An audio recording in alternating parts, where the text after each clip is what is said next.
Hello everyone. तो अपनी आज की क्लास में हम लोग अपनी मॉडर्न इंडियन हिस्ट्री की जो सीरीज़ चल रही थी थ्रू स्पेक्ट्रम, इसको आगे कंटिन्यू कर रहे हैं। और आज की क्लास में लास्ट क्लास तक हम लोग एडवेंट ऑफ यूरोपियन की बात कर चुके थे और एक एक करके हम एडवेंट ऑफ यूरोपियन को कंप्लीट कर चुके थे। फ्रेंच पे हम लोग डिस्कशन कर रहे थे। तो फ्रेंच में हमने देखा था कि एंग्लो फ्रेंच राइवलरी के बारे में हम लोगों को पढ़ना था। ठीक है, एंग्लो फ्रेंच राइवलरी की बात करें तो एज वी ऑल नो कि ब्रिटिशर भी इंडिया में आके ट्रेड कर रहे थे एंड फ्रेंच भी इंडिया में आके ट्रेड कर रहे थे। अब एक तरीके का दोनों के बीच में इंडिया में कंपटीशन एग्जिस्ट हो रहा था। ठीक है, तो यहाँ पे कंपटीशन की वजह से इन दोनों के बीच में एक राइवलरी और एक कॉन्फ्लिक्ट था, एक दूसरे से आगे निकलने की होड़ हम कह सकते हैं इन दोनों के बीच में दिख रही थी हमें बहुत क्लियरली। प्लस यहाँ के अलावा बाहर भी इंटरनेशनली भी एक दूसरे से कनेक्टेड थे कुछ मैटर्स में, वहाँ पे भी इन लोगों के इश्यूज एंड कॉन्फ्लिक्ट चल रहे थे, जिस वजह से यहाँ पे हमें ये एक बहुत लंबी हम कह सकते हैं वॉर जो है देखने को मिली किसके बीच में, ब्रिटिशर और फ्रेंच के बीच में। तो एंग्लो फ्रेंच राइवलरी में देखिए बात करें तो ना इंडिया में लड़ाई हो रही है इनकी। ठीक है, हमारे यहाँ पे रूलर इन्वॉल्व हो रहे हैं, पर्टिकुलर ट्रेड करने, इंडिया में ट्रेड करने के लिए इंडिया में पावर किसकी रहेगी उसके लिए लड़ाई कर रहे हैं। ठीक है, कौन लड़ रहे हैं? फ्रेंच और ब्रिटिशर। जबकि इंडिया में फ्रेंच भी बाहर से आए हैं, ब्रिटिशर भी बाहर से आए हैं, बट पॉलिटिकल पावर के लिए ये दोनों यहाँ पे फाइट कर रहे हैं। ओके, सो ये चीज हमें इतनी क्लियर हुई। अब हम बात करते हैं फर्स्ट कार्नेटिक वॉर की। आज की क्लास में हम लोग फर्स्ट कार्नेटिक वॉर को डिटेल में देखते हैं। देखिए, मैंने बोला कि एक दिन में कोई लड़ाई नहीं होती है, ना एक दिन में लड़ाई पनपती है। लड़ाई या बीच में जो इनके मन में कॉन्फ्लिक्ट थे वो एक लंबे समय से चले आ रहे थे। प्लस इंडिया, इंडिया से बाहर दोनों जगहों पे ये चीज़ें जो थी वो हमें देखने को मिल रही थी। तो क्या क्या चीज़ें थी, अगर मैं फर्स्ट कार्नेटिक वॉर की रीज़न का बात, फर्स्ट कार्नेटिक वॉर के रीज़न की हम लोग बात करेंगे तो बेसिक रीज़न जो था वो था ऑस्ट्रियन वॉर ऑफ सक्सेशन। अब ऑस्ट्रियन वॉर ऑफ सक्सेशन क्या था? देखिए, ऑस्ट्रिया में वहाँ के रूलर की डेथ के बाद वहाँ पे जो उनकी वाइफ थी Maria Theresa, she is going to be the next ruler of that of Austria.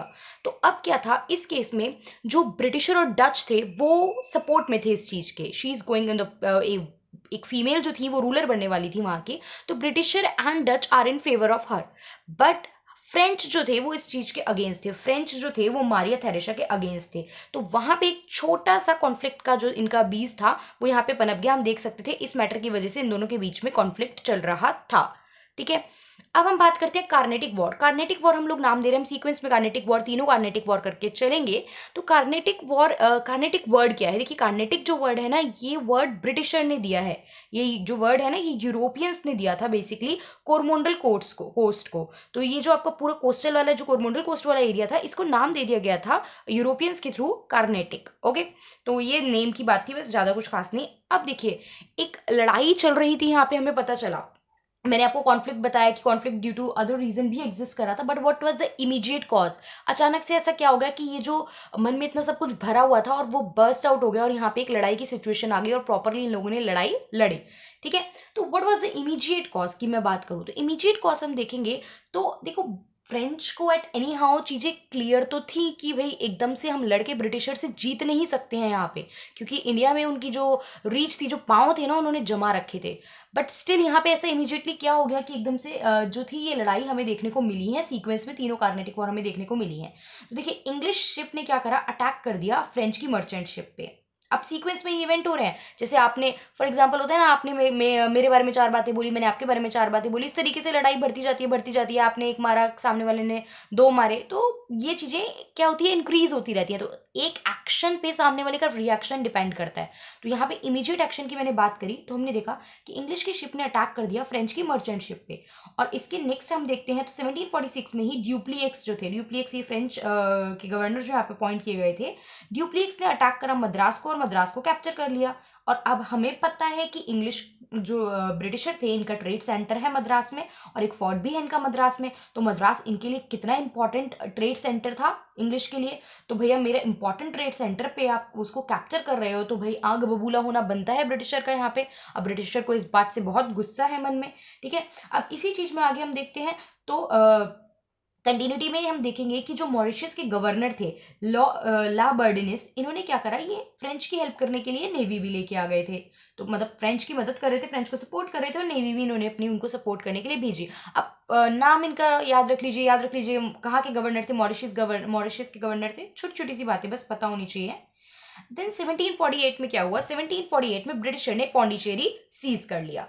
ठीक है, अब इंडिया में लड़ रहे हैं, आप इंडिया की लोकल प्लेस पे लड़ोगे तो आपको लोकल रूलर से बात करनी पड़ेगी कि वो लोकल रूलर भी किसका सपोर्ट कर रहे हैं, क्योंकि वो आपको आर्मी प्रोवाइड करेंगे, वो आपको एक सपोर्ट देंगे, तो यहाँ पे लोकल रूलर्स का भी रूल जो है वो इंपॉर्टेंट हो जाता है। तो इंग्लिश ने हेल्प मांगी किससे? इंग्लिश ने हेल्प मांगी अनवरुद्दीन से। अनवरुद्दीन कौन थे? ये जो कार्नेटिक में जो प्लेस है एक, ठीक है, आर्कट वॉज द प्लेस, तो ये नवाब ऑफ आर्कट थे, ठीक है, इट्स आर्कट, ठीक है, नवाब ऑफ आर्कूट थे। अब बात करते हैं इसमें आगे जो आपकी next party, that is French. French ने हेल्प मांगी किससे? फ्रेंच ने हेल्प मांगी चंदा साहिब से। चंदा साहिब जो थे वो कौन थे? वो ब्रदर इन लॉ थे किसके? अनवरुद्दीन के, ठीक है। इन्होंने फ्रेंच ने हेल्प मांगी किससे? चंदा साहिब से। तो अब हमें देखने को मिल गया कि यहाँ लोकल रूलर्स में भी आपस में कॉन्फ्लिक्ट हो गया। देखिए, इंग्लिश ना मेरे लिए पर्सनली कुछ अच्छा कर रहे थे, एज इंडिया की मैं बात करूं, फ्रेंच ना एज इंडिया की बात कर रही थी, अपने अपने पॉलिटिकल पैर जमाने की बात कर रहे थे, लेकिन फिर भी लोकल रूलर्स जो थे वो क्या थे? इन पर्टिकुलर्स को, अलग अलग लोगों को, जहां जिसको अपना फायदा दिखता था, जहां जिसको बेनिफिट दिखता था कि इस जगह पे मेरा कुछ प्लस पॉइंट हो सकता है या ये डील मेरे लिए थोड़ी बेनिफिट की बात हो सकती है, लोग वहीं सपोर्ट करते थे। तो इंग्लिश के साथ यहाँ पे अनवरुद्दीन थे। टीम अप की बात करते हैं अगर हम, तो इंग्लिश के साथ टीम में कौन थे? अनवरुद्दीन थे, और फ्रेंच के साथ टीम में कौन थे? चंदा साहिब थे, ठीक है। ये बस इसलिए एक दो बार नाम आप बोलोगे तो आपको ये चीज याद आ जाएगी कौन किसको सपोर्ट कर रहा था, आपके माइंड में बैठ जाएंगे ये नाम, ओके। तो अब आगे कंटिन्यूटी में क्या हुआ हम अगर देखें तो नेक्स्ट चीज जो है दैट इज इसके बाद हुई battle of Adyar. Battle of Adyar, देखिए अडयार इज अ रिवर, ठीक है, तमिलनाडु में एक ये रिवर है अडयार, इसलिए अडयार के पास ये लड़ाई लड़ी गई, इसलिए इसका नाम रख दिया battle of Adyar. Battle of Adyar में क्या था? एक छोटी सी फ्रेंच की आर्मी ने, जो फ्रेंच की आर्मी किसके अंडर थी? कैप्टन पैराडाइज के अंदर। उस छोटी सी आर्मी ने इंडिया की आर्मी को क्या कर दिया? हरा दिया, ठीक है। ध्यान देने वाली बात है, इंडियन आर्मी को उस टाइम पे कौन लीड कर रहा था? यहाँ पे महफूज खान, ठीक है। तो एक छोटी सी फ्रेंच की आर्मी ने पूरी इंडिया, जो इंडिया की तरफ से रिप्रेजेंट कर रहे थे महफूज खान, उस आर्मी को हरा दिया। तो फ्रेंच की पावर का अंदाजा यहाँ से लगने लगा, लोगों को समझ में आ गया कि फ्रेंच इतनी ईजी गो नहीं है, ठीक है, फ्रेंच के पास भी पावर है। अब क्या हुआ? एक रिजल्ट पे जाना है बैटल को, एंड होनी है। देखो हार कोई नहीं मान रहा है, इधर से एक पार्टी आ रही है, उधर से दूसरा एक्शन आ रहा है, उधर से रिएक्शन आ रहा है। तो अब इस बैटल को एंड करने के लिए, तो बैटल ऑफ ये जो फर्स्ट कार्नेटिक वॉर है ये एंड कैसे हुई अगर पूछा जाए तो what was the treaty of Aix la Chapelle. Aix la Chapelle Europe की बात है, यूरोप में प्लेस है, 1748 में यहाँ पे एक ट्रीटी साइन हुई, ठीक है। अब क्वेश्चन किस तरीके से बन सकता है? क्वेश्चन कैन बी आस्क्ड कि ट्रीटी ऑफ एक्सला चैप्ले किस वॉर से रिलेटेड है? तो the answer is first Carnatic war, या फर्स्ट कार्नेटिक वॉर के एंड किस चीज के थ्रू हुआ? ऑप्शन दे देगा आपको, बहुत सारी ट्रीटी के नाम दे देगा अलग अलग, तो आंसर क्या होगा? Treaty of Aix la Chapelle. पढ़ा है, देखते ही फटाफट से दिमाग में आ जाएगा कि ऑप्शन क्या है हमारा सही, ट्रीटी ऑफ एक्सला चैप्ले। इस ट्रीटी का रिजल्ट क्या था? इस ट्रीटी का रिजल्ट था कि जो यहाँ पे मद्रास था, जो आपका फ्रेंच ने कब्जा कर लिया था, अभी हमने देखा था, वो मद्रास इंग्लिश को, ब्रिटिशर्स को वापस कर दिया जाएगा, क्योंकि वो इतने साल से वहां पे पैर जमा चुके थे, उनका एक इंपॉर्टेंट ट्रेड सेंटर बन चुका था।